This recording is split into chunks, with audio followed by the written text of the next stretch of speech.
buckets, you mean people are actually going to be allowed to go inside the factory?"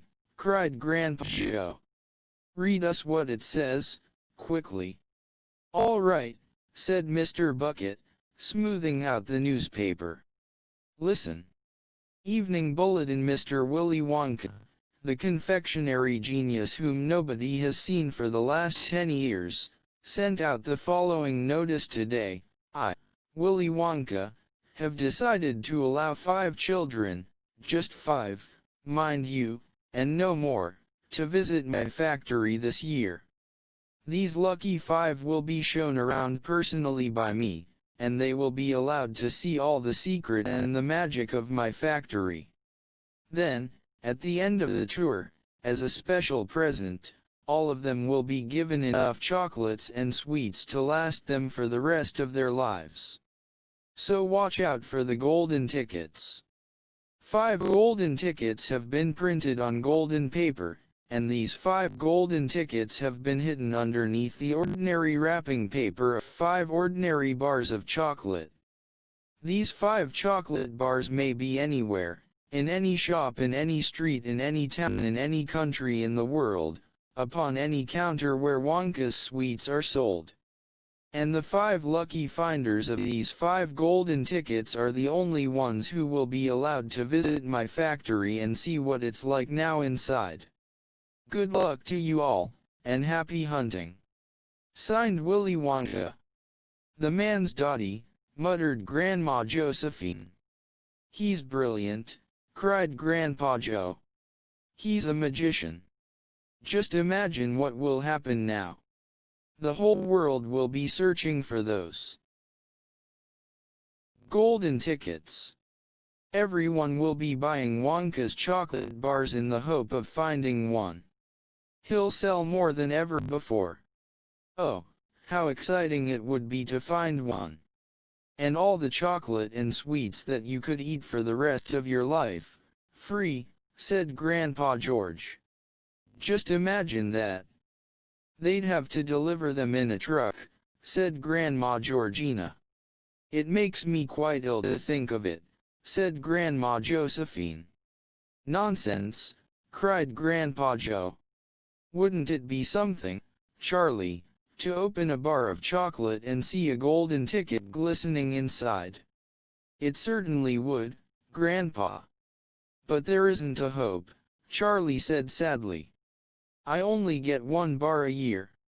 "You never know, darling," said Grandma Georgina. "It's your birthday next week.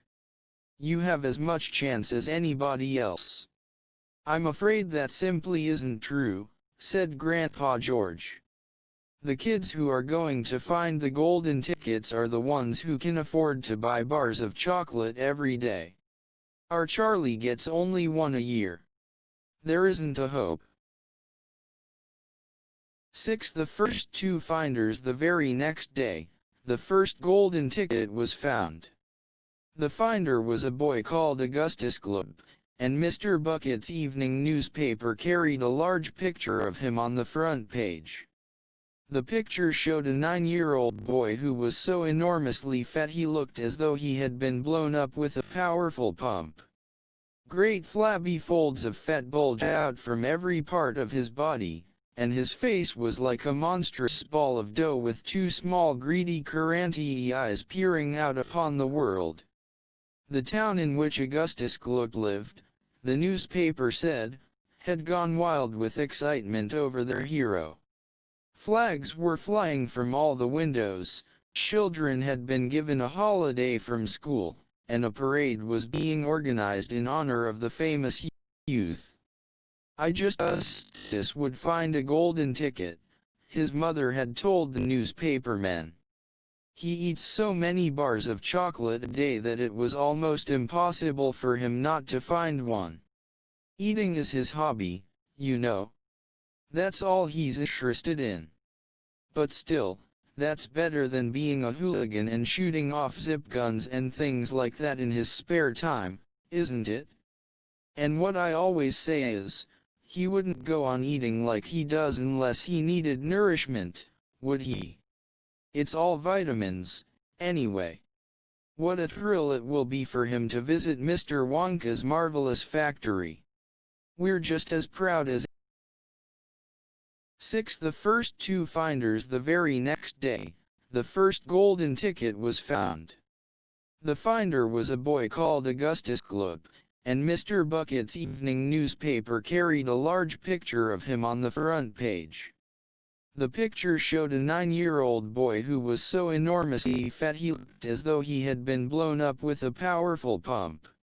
Great flabby folds of fat bulged out from every part of his body, and his face was like a monstrous ball of dough with two small greedy currant-y eyes peering out upon the world. The town in which Augustus Gloop lived, the newspaper said, had gone wild with excitement over their hero. Flags were flying from all the windows, children had been given a holiday from school, and a parade was being organized in honor of the famous youth. I just knew Augustus would find a golden ticket, his mother had told the newspapermen. He eats so many bars of chocolate a day that it was almost impossible for him not to find one. Eating is his hobby, you know. That's all he's interested in. But still, that's better than being a hooligan and shooting off zip guns and things like that in his spare time, isn't it? And what I always say is, he wouldn't go on eating like he does unless he needed nourishment, would he? It's all vitamins, anyway. What a thrill it will be for him to visit Mr. Wonka's marvelous factory. We're just as proud as anything. What a revolting woman, said Grandma Josephine. And what a repulsive boy, said Grandma Georgina. Only 4 golden tickets left, said Grandpa George. I wonder who'll get those. And now the whole country, indeed, the whole world, seemed suddenly to be caught up in a mad chocolate buying spree, everybody searching frantically for those precious remaining tickets. Fully grown women were seen going into sweet shops and buying 10 Wonka bars at a time, then tearing off the wrappers on the spot and peering eagerly underneath for a glint of golden paper. Children were taking hammers and smashing their piggy banks and running out to the shops with handfuls of money. In one city, a famous gangster robbed a bank of £1,000 and spent the whole lot on Wonka bars that same afternoon. And when the police entered his house to arrest him, they found him sitting on the floor amidst mountains of chocolate, ripping off the wrappers with the blade of a long dagger. In far-off Russia, a woman called Charlotte Roos claimed to have found the second ticket, but it turned out to be a clever fake. The famous English scientist, Professor Foulbody, invented a machine which would tell you at once, without opening the wrapper of a bar of chocolate, whether or not there was a golden ticket hidden underneath it. The machine had a mechanical arm that shot out with tremendous force and grabbed hold of anything that had the slightest bit of gold inside it, and for a moment, it looked like the answer to everything. But unfortunately, while the professor was showing off the machine to the public at the sweet counter of a large department store, the mechanical arm shot out and made a grab for the gold filling in the back tooth of a duchess who was standing nearby. There was an ugly scene, and the machine was smashed by the crowd. Suddenly, on the day before Charlie Bucket's birthday, the newspapers announced that the second golden ticket had been found. The lucky person was a small girl called Veruca Salt who lived with her rich parents in a great city far away. Once again Mr. Bucket's evening newspaper carried a big picture of the finder. She was sitting between her beaming father and mother in the living room of their house, waving the golden ticket above her head, and grinning from ear to ear. Veruca's father, Mr. Salt, had eagerly explained to the newspapermen exactly how the ticket was found. You see, boys, he had said, as soon as my little girl told me that she simply had to have one of those golden tickets, I went out into the town and started buying up all the Wonka bars I could lay my hands on. Thousands of them, I must have bought. Hundreds of thousands. Then I had them loaded onto trucks and sent directly to my own factory. I'm in the peanut business, you see, and I've got about 100 women working for me over at my place, shelling peanuts for roasting and salting. That's what they do all day long, those women, they sit there shelling peanuts. So I says to them, okay, girls, I says, from now on, you can stop shelling peanuts and start shelling the wrappers off these chocolate bars instead. And they did. I had every worker in the place yanking the paper off those bars of chocolate full speed ahead from morning till night. But 3 days went by, and we had no luck. Oh, it was terrible. My little Veruca got more and more upset each day, and every time I went home she would scream at me, "Where's my golden ticket? I want my golden ticket." And she would lie for hours on the floor, kicking and yelling in the most disturbing way. Well, I just hated to see my little girl feeling unhappy like that, so I vowed I would keep up the search until I'd got her what she wanted.